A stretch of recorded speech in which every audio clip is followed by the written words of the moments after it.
Bonjour Pascal. Bonjour Elodie. Donc cette année marque les 30 ans d'existence de Simpa, donc 10 à l'intérieur de Soprasteria et d'Aeroline.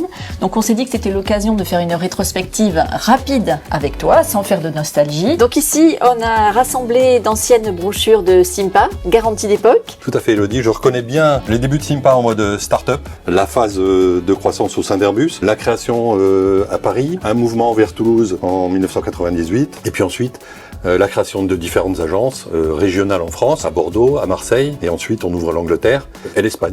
Voilà. Maintenant, on va passer aux accessoires Simpa. Et toi, quand tu es arrivé chez Simpa, est-ce que tu as eu un mug comme celui-ci, par exemple? Non, j'aurais bien voulu, mais effectivement à l'époque, Simpa.com n'existait pas. Et tu es rentré à quel poste au début? Alors moi je suis rentré comme stagiaire, c'est Christophe Cochard qui m'a initié, je dirais, au PLM. Alors moi ces objets sont très importants, hein. C'est le symbole du café du matin, un lieu d'échange important, et je pense que beaucoup de machines à café ont vu des logos Simpa. En effet, beaucoup de café, beaucoup de thé.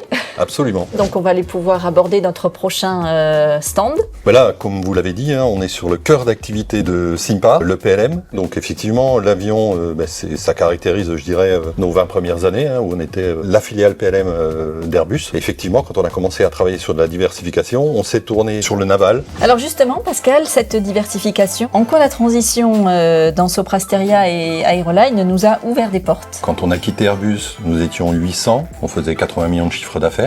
Nous sommes passés de 800 à 1600, on est passé de 80 millions à 160 millions de chiffre d'affaires. Simpa a pris une autre dimension en étant associé à Soprasteria. Donc là maintenant, on voulait aborder une autre facette de Simpa à travers nos valeurs, comme le rugby, mais aussi cette petite balle qui doit évoquer beaucoup de choses. Ouais, petite balle qui m'est très chère parce que je suis un fan de baby-foot. Le sport a toujours été quelque chose de très important dans la vie de Simpa. Maintenant, on va passer à une séquence musique. Est-ce que tu peux deviner quel est le point commun entre tous ces CD? Mais je pense que ces œuvres ont le même âge que Simpa et que ces artistes sont aujourd'hui des standards de la pop culture, comme Simpa est une marque standard sur le marché du PLM. Pour finir, on voulait te demander aussi un moment marquant pour toi. La création de Simpa pour moi était quelque chose d'important et j'ai été marqué par le management d'Aérospatiale, hein, je peux citer son nom, c'est monsieur Louis Gallois qui nous a fait confiance. Le premier vol de la 380, j'avais les frissons ce jour-là. Merci beaucoup Pascal pour cette entrevue.